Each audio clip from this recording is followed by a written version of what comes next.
주님, 우리의 찬양의 고백처럼 우리 모일 때 주의 성령 임하여 주옵소서. 주여, 우리 모일 때 하늘문을 여시고 이곳 주목하시고 이곳에 임하여 주옵소서. 주님이 아니 계시는 예배, 주님이 아니 계신 기도회는 다 헛되고 헛된 인간이 만들어가는 종교의식에 불과합니다. 주여, 임하여 주옵소서. 생명의 길교회 임하여 주옵소서. 생명의 길교회를 이끌어 주시옵소서. 당신의 백성들이 올려드리는 이 찬양을 받아 주시옵시고 기도에 응답하여 주시옵소서. 주님, 오늘은 우리의 마음을 올려드립니다. 거룩해지기를 원합니다. 깨끗해지기를 원합니다. 정결해지고 경건해지기를 원합니다. 성령이시여, 우리의 내면을 말씀으로 기경하여 주시어서 하나님 나라의 좋은 밭으로 하나님 나라의 열매 맺는 삶 살아내게 하여 주시옵소서. 주님, 우리에게 기쁨 주시고 즐거움 주시고 그 어떤 시련과 고난과 어려움 가운데서도 주님을 향한 소망의 행복으로 나아가게 하여 주심에 감사합니다. 주님을 찾는 그 기쁨을 오늘 누리게 하옵소서.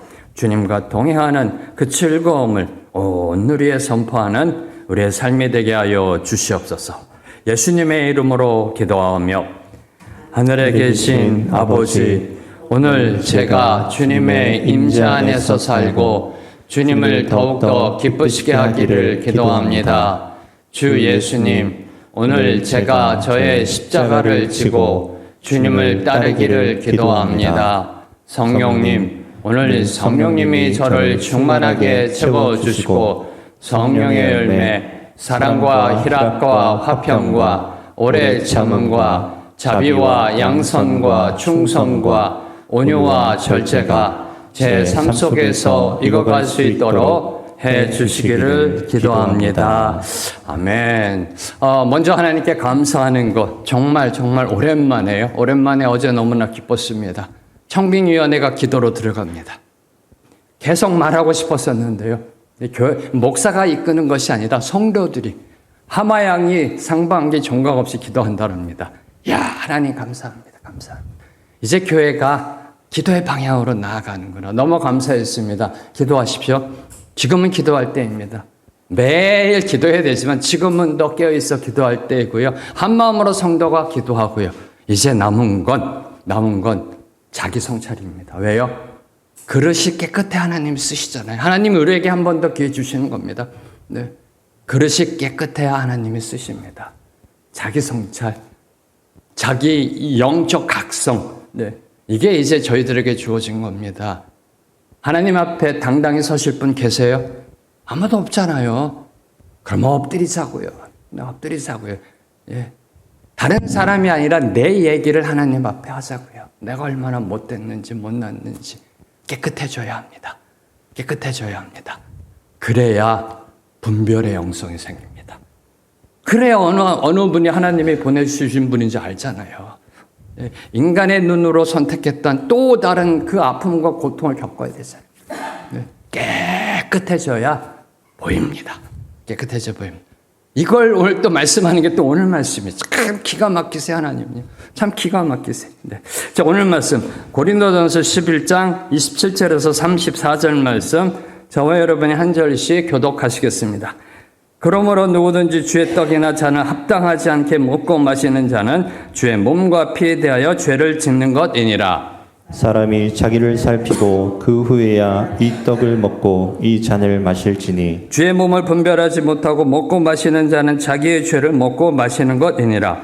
그러므로 너희 중에 약한 자와 병든 자가 많고 잠자는 자도 적지 아니하니 우리가 우리를 살폈으면 판단을 받지 아니하려니와 우리가 판단을 받는 것은 주께 징계를 받는 것이니 이는 우리로 세상과 함께 정죄함을 받지 않게 하려 하심이라. 그런즉 내 형제들아 먹으러 모일 때 서로 기다리라. 만일 누구든지 시장하거든 집에서 먹을지니 이는 너희의 모임이 판단받는 모임이 되지 않게 하려 함이라. 그 밖의 일들은 내가 언제든지 갈 때에 바로 잡으리라. 아멘. 자, 사도 바울께서는 앞서 고린도 성도들이 행하고 있는 성만찬의 문제점을 지적하셨습니다. 질책하셨습니다. 예수님이 어떻게 성찬을 제정하셨는지 그 본질적 의미에 대하여 교훈하셨습니다. 자, 이제 오늘 말씀, 그러면 어떻게 해야 되는가? 어떻게 해야 되는가? 이 잘못된 성찬의 문제를 어떻게 바로 잡아야 하는지에 대해 권면하고 계십니다. 특히 자기 성찰을 통해 그리스도의 십자가 은혜를 기억하고 성도 간의 사랑과 연합을 이루어 성찬에 참여할 것을 촉구하고 계십니다. 오늘 말씀 세 문맥으로 살펴보겠습니다. 먼저 27절부터 29절까지는요, 성찬에 참여하는 성도의 마땅한 자세와 자기 성찰을 교훈합니다. 이어지는 30절부터 32절까지는 성찬을 대하는 성도의 자기 성찰에 대하여 교훈을 이어가시며 하나님의 목적 있는 징계에 대하여 말씀하고 있습니다.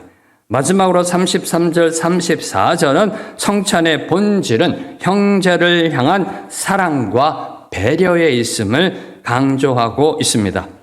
자, 앞서 사도 바울께서는 성찬은 주님을 기념하는 예식이다. 주님의 몸과 피를 기념하고 함께 나누는 의식이고 죄 사함을 얻게 하는 새 언약의 증표이자 지상대명령을 향한 결단임을 강조하셨습니다. 네, 어제 말씀 가운데서 말씀드렸지만 마지막 말씀 성찬의 의미는 지상대명령도 들어가 있다는 겁니다.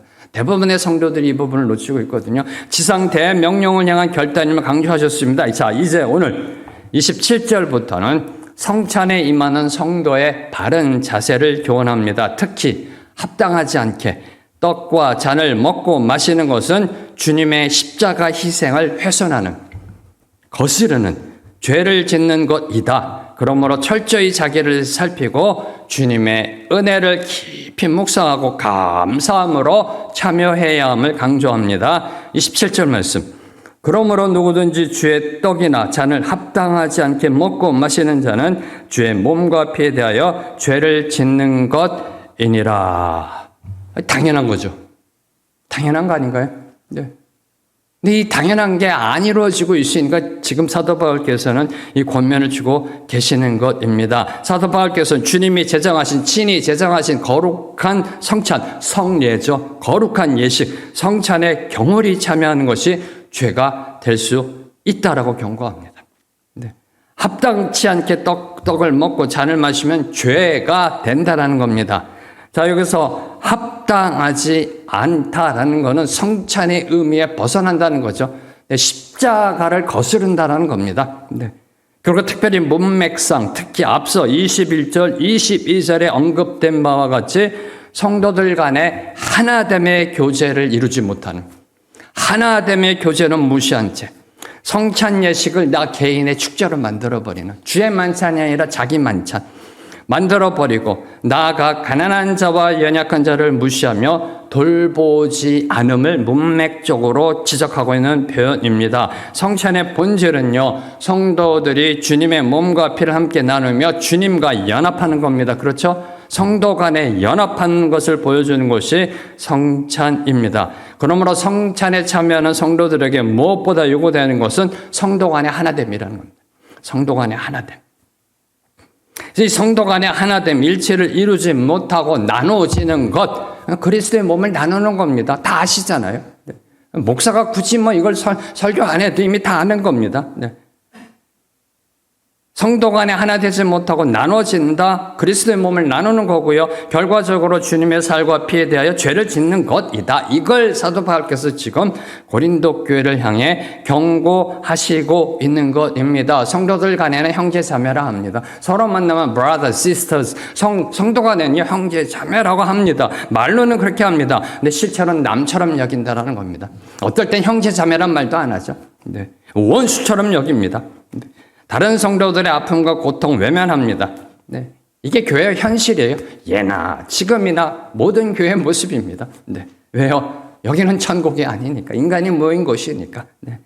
그저 나만 교회에 나와 그냥 예배 드리면 된다. 신경 쓰지 마. 그 교회에 이렇게 거의 이렇게 간섭하지 마. 그냥 우리 가족 나와서 그냥 예배만 드리고 그냥 가면 돼. 네. 이런 개인주의적인, 이기적인, 자기중심적인 그런 예배의 모습, 그러한 예배의 모습이 있습니다. 그리고 성찬 참여합니다. 그때 하나님의 엄중한 징계가 임할 것이다라고 경고하고 있는 것이 바로 죄를 짓는 것이다라는 그러한 말씀입니다. 이어지는 28절과 29절에서 사도 바울께서는 잘못된 태도로 성찬에 참여하는 자들은 주님의 몸과 피를 합당치 않게 다룬 책임을 지게 될 것을 경고하고 계십니다. 먼저 28절을 보면 사람이 자기를 살피고 그 후에야 이 떡을 먹고 이 잔을 마실지니라고 하였습니다. 전 너무 감사해요. 저희 교회가 성찬을 하면서 이 말씀을 주셔서요. 늘 성찬 앞에 이 말씀으로 우리의 삶을 검증해 보잖아요. 정말 감사해요. 네. 그런 지혜를 주신 게 감사해요. 네. 혹시 이 말씀이 어디 있었지? 이렇게 생각하시면 안 돼요. 이번 주에 제가 성찬 드릴 때 이 말씀 제가 또 한 번 함께 고백할 겁니다. 함께 고백할 겁니다. 네. 이 사람이 자기를 먼저 살피고 그 다음에 성찬에 참여하라. 뭘 의미할까요? 나를 먼저 돌아보라는 거 아닌가요?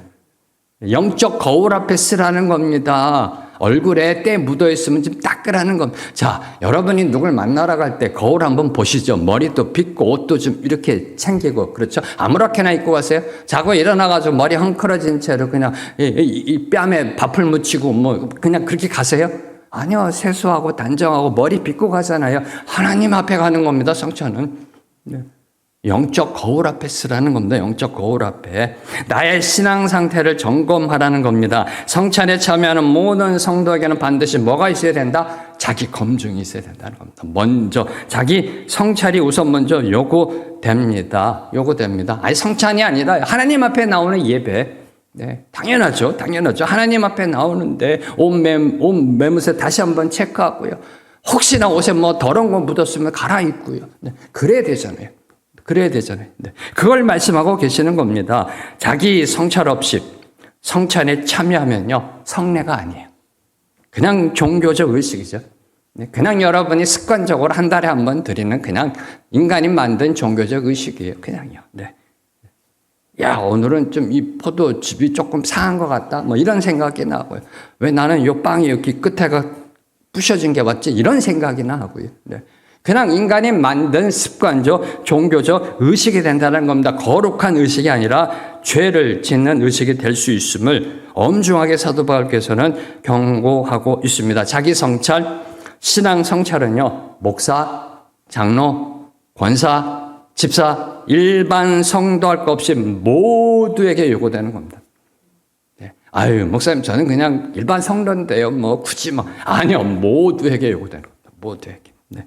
모두에게 필요한 것이라는 겁니다. 혹시라도 나의 삶이 주님의 말씀과 멀어지지는 않았는지 점검해야 합니다. 나의 언어와 행동이 주님의 거룩함에 합당한지 아닌지 늘 끼어 체크해야 됩니다. 나의 마음이 주님의 나라를 세워가는 옥토인지 아닌지 늘 항상 기도와 큐티와 예배를 통해 점검해야 한다라는 것입니다. 날마다 점검하지 않으면요. 날마다 점검하지 않으면 네. 여러분의 삶 속에서 느껴지죠. 날마다 점검하지 않으면 여러분 실족하게 넘어지잖아요.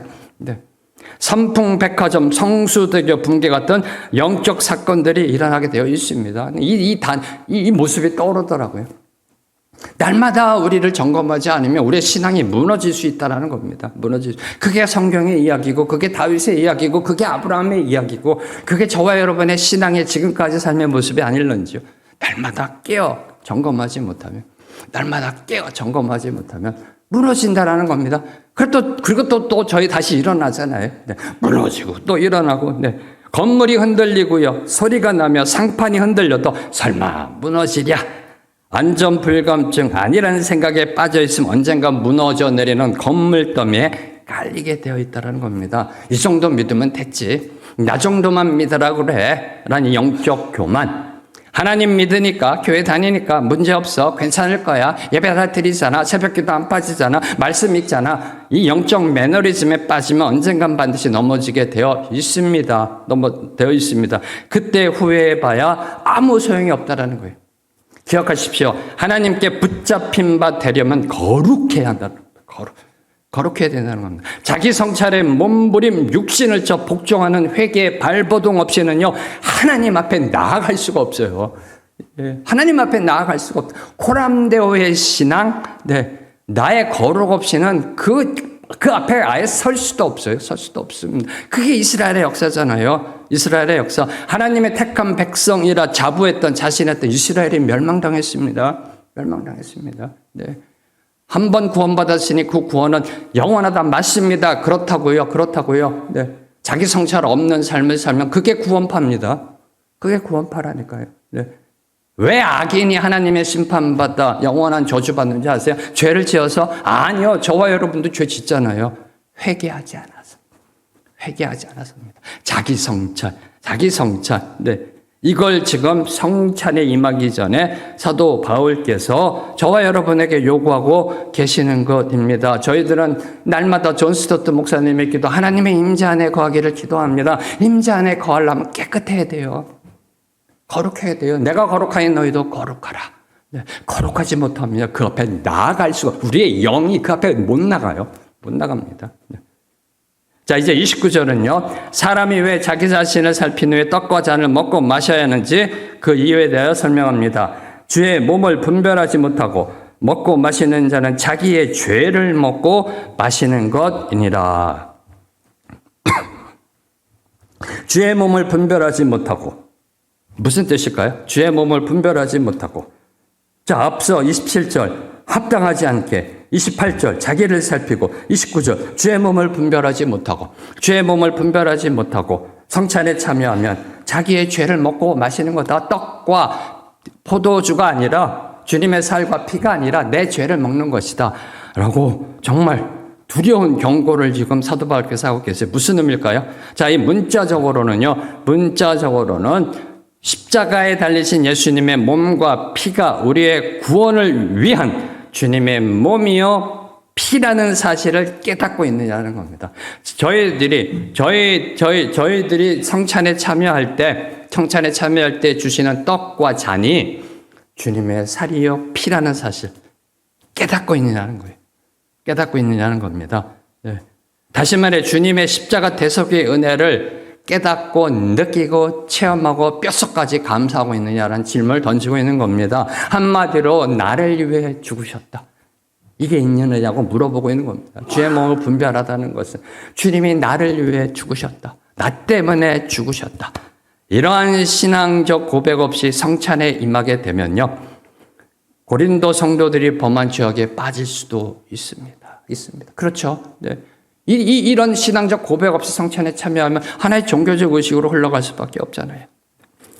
자, 여기서 주목하는 것, 자기의 죄를 먹고 마신다. 자기의 죄를 먹고 마신다. 무슨 뜻일까요? 자, 여기에 죄라는 원어적 의미는 심판입니다.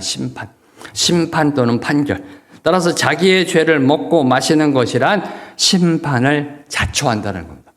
감사하게도 이 심판은 영원한 심판이 아니라 일시적인 심판, 징계를 의미합니다. 징계. 32절에 보면 주께 징계를 받는 것이 그 징계를 의미한 얼마나 감사한지요. 이 심판의 의미는 영원한 저주의 심판이 아니라 징계. 자기의 죄를 먹고 마신다. 하나님의 징계를 자초한다는 의미입니다. 물론 이러한 심판을 자초하는 행위들은요, 회개를 통해 사해집니다. 회개함을 통해 용서받습니다. 그렇잖아요. 우리에게 회개라는 은혜를 주셨잖아요. 회개를 통하여 용서받을 수 있습니다. 이러한 죄 용서받을 수 있습니다. 하지만 회개하지 않는다면 영원한 심판으로 나아갈 수도 있음을 암시하며 경고하는 것이 32절 말씀입니다. 잠시 후에 보도록 하겠습니다. 자, 이제 이어지는 30절부터 32절은요, 성찬의 의미를 소홀히 여기는 삶을 경계하고 철저한 자기 성찰을 통해 하나님의 징계를 면하라라는 권면을 담고 있습니다. 특별히 앞서 29절에 언급된 주의 몸을 분별하지 않고 성찬에 참여함으로 죄를 범한 자들에게 임하는 주의 징계가 기록되어 있습니다. 먼저 30절 말씀 보면 성찬에 합당하지 않게 참여함으로 자기를 살피지 않고 참여함으로 주의 몸을 분별하지 못하고 참여함으로 고린도 성도들이 질병으로 고통당하고 죽음에 처한 사실을 언급합니다. 30절 말씀. 그러므로 너희 중에 약한 자와 병든 자가 많고 잠자는 자도 적지 아니하니. 우리말 성경. 이로 인해 여러분 가운데 몸이 약한 사람과 병든 사람이 많고 죽은 사람도 적지 않습니다. 자, 이런 성도들이 주님이 제정하신 그 성례, 성만찬을 가볍게 여기고요. 가볍게 여기고 분열과 이기심으로 참여할 때 하나님의 엄중한 징계가 임할 수 있음을 경고하고 있습니다. 특히 저는요, 충격받은 게 많고 적지 아니하니라는 이 단어입니다. 네. 그러므로 너희 중에 많다, 적지 아니하다. 합당하지 않게 성찬에 참여하는 사람이 많다라는 겁니다. 자기를 살피지 않고 참여하는 사람이 적지 않다라는 겁니다. 이게 충격이었어요. 좀 적어야지 이런 사람들이요. 그렇잖아요. 아예 없으면 좋고요. 근데 많다라고 사도 바울께서는 말씀하고 계시는 것입니다. 많다. 네. 어쩌면 오늘날도 동일한 모습이 아닐런지. 아닐까요? 전 아니길 바랍니다. 아니길 바라는데, 네. 정말 두려운 마음으로 이 말씀을 한번 묵상해 봤습니다. 많다, 적지 아니하다. 그러면서요, 두 가지 질문을 던졌어요. 두 가지 질문. 네, 하나님께 질문 던졌습니다. 첫째, 자, 그러면 성찬을 바르게 행하면 질병과 죽음으로부터 벗어날 수 있는가라는 질문을 던졌어요. 역으로요. 네. 예, 역시 저답죠. 질문 던지는 게. 예. 하나님께 질문 던졌어요. 성찬을 바르게 행하면 질병과 죽음으로 벗어날 수 있는가? 아니, 성찬 바르게 행하도요. 병 걸리고 암 걸리고 죽잖아요. 네. 이 질문 던졌어요. 그때 주님이 주신 답. 황 목사, 여기서 지금 사도 바울이 강조하는 건 그게 아니잖아. 성찬에 합당하게 올바르게 참여하라라고 이걸 얘기한 거잖아. 라고 말씀하시더라고요. 네. 문맥을 올바로 이해하라라고 말씀하시더라고요. 함부로 불경건하게 성찬의식을 행하는 것은 결코 온당치 못하다. 이 사실을 강조하는 거다. 합당하게 성찬에 참여하라. 이걸 말하고 있는 거다. 한마디로 예배와 성만찬의 거룩성을 회복하라. 이걸 지금 말하고 있는 것이다. 나 자신의 영적 상태를 점검하고 분별하라. 본질이 무엇인지를 봐라. 자꾸만 비본질 갖고 시비 걸지 말고 이렇게 말씀하시더라고요. 네. 그래서 그냥 꼬리 내렸습니다. 네. 자, 참고로 여기서 말하는 약함, 병듦, 잠자는 것, 죽음은요, 구원을 잃어버렸다는 뜻이 아닙니다. 교회의 거룩함을 지키기 위한 교회를 세워가시는 하나님의 징계를 의미하는 겁니다. 둘째, 그럼 또 이런 질문을 던졌어요. 당시 고린도 교회 성찬의 잘못된 시행으로 인하여 고통 가운데 있는 자도 많고 심지어 죽은 자도 적지 않다면 오늘날도 성찬에 합당치 않게 참여하면 이런 결과가 초래되는가? 성찬에 합당치 못하게 참여하면 질병 걸리는가? 또 이 질문을 던졌어요. 이 질문 또 던졌습니다. 그렇잖아요. 네, 말씀대로 묵상하고 하나님께 여쭤야 되잖아요. 네. 오늘날도 여러분이 성찬에 합당치 않게 자기를 살피지 않고 주의 몸을 분별하지 않고 성찬에 참여했다. 그럼 질병 걸리는가? 약해지는가? 죽는가? 라는 질문을 던졌습니다. 이에 대하여 어떤 말씀도 없으시더라고요. 이렇게. 네. 계속 묵상하겠습니다만 단정적으로 말할 수는 없습니다. 그렇죠? 네. 그러나 확실한 것. 성찬을 만홀히 행하는 것은 하나님의 은혜를 죄로 바꾸는 악이다라는 겁니다. 그렇죠? 이 성찬에 참여할 때 함부로 가볍게 대수롭지 않게 만홀히 여기는 것은 하나님이 베푸신 십자가의 은혜를 죄로 바꾸는 악이라는 겁니다. 그리고 죄악에는 반드시 대가가 따르게 되어 있다는 사실입니다.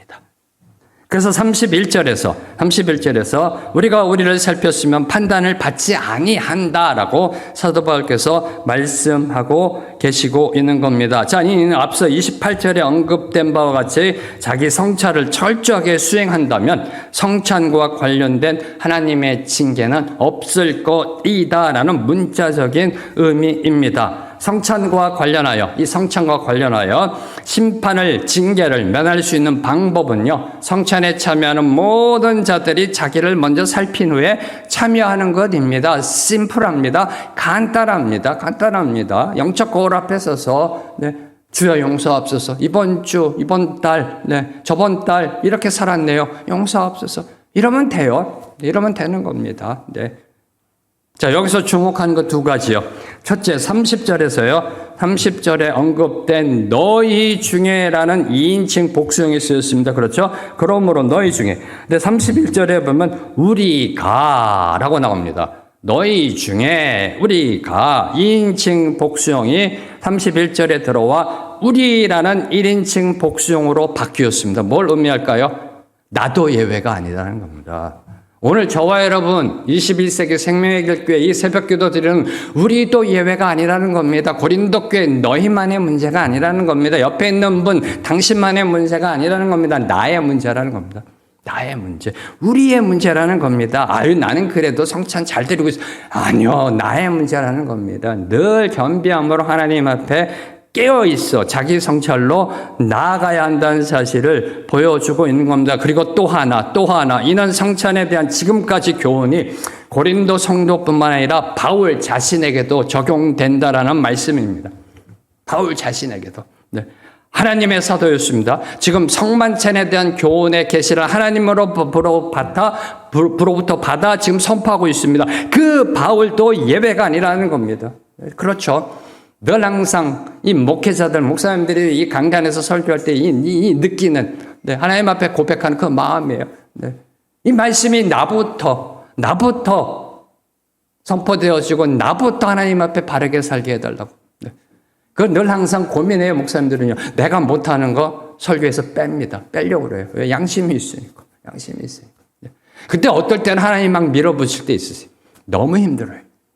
여러분 느끼셨는지 모르지만 너무 힘들어요. 그때는 너무 힘들어요. 막 내려가고 싶어요, 설교하다가.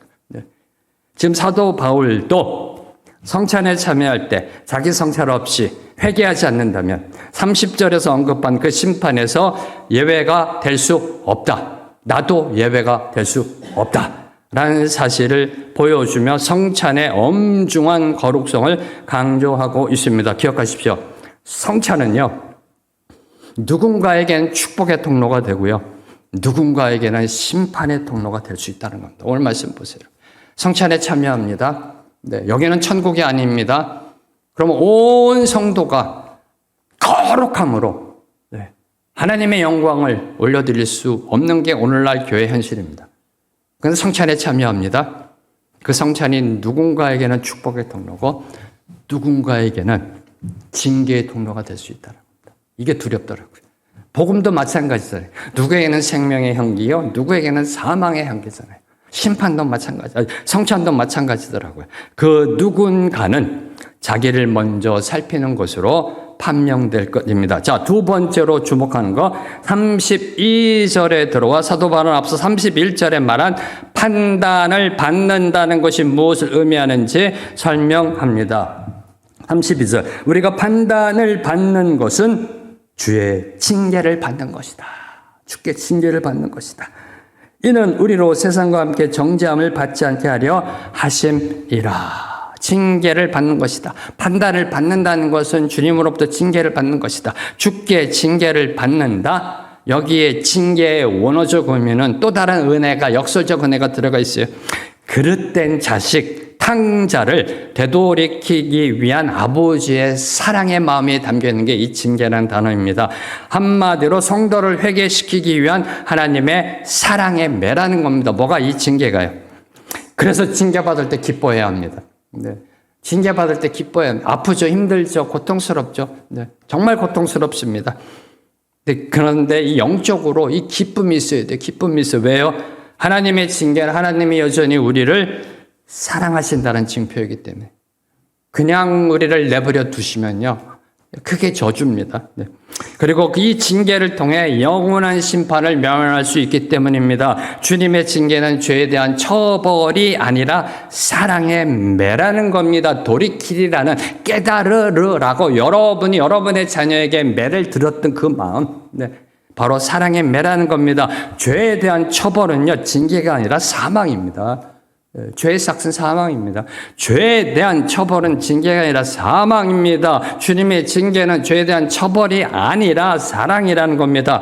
그 사망의 심판을 받지 않도록 지금 징계하시는 겁니다. 돌이키라라고 징계하고 계시는 겁니다. 이를 증명하는 것이 이는 주님이 우리를 징계하는 것은 이는 우리로 세상과 함께 정죄함을 멸망당하지 않게 하려 하심이라. 자, 마지막으로 33절, 34절은요, 성찬의 참된 의미를 되새기며 공동체 안에서 서로를 배려하고 질서를 지킬 것을 권면합니다. 이는 성찬 시에 발생하는 문제들에 대한 결론적 권면입니다. 그 결론은 서로 기다리라로 시작합니다. 33절 말씀. 그런즉 내 형제들아, 먹으러 모일 때는 서로 기다리라.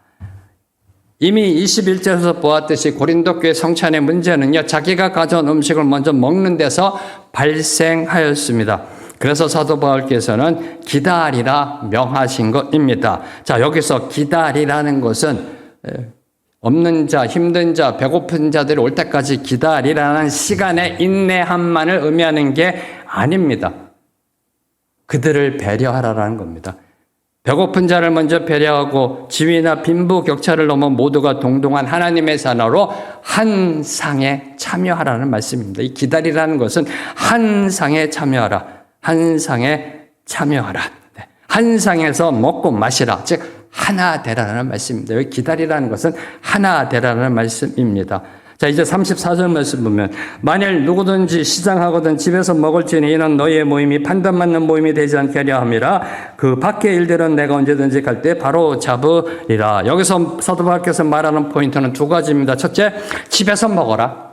집에서 먹어라. 기다리지 못하겠니? 집에서 먹으라는 겁니다. 하나 되지 못하겠니? 그럼 넌 집에 가서 그냥 먹어라 라고 사도 바울께서 말씀하고 계시는 겁니다. 성찬의 자리를 단순히 배를 채우는 사적인 식사 시간으로 전락시키지 말라라는 경고의 말씀이고요. 다음으로 판단받는 모임이 되지 않게 하라. 판단이라는 것은 주님의 징계받는 것이라 말씀드렸습니다. 하나님의 심판을 받거나 세상의 비난을 받는 교회가 되지 말라라고 경고하고 계십니다.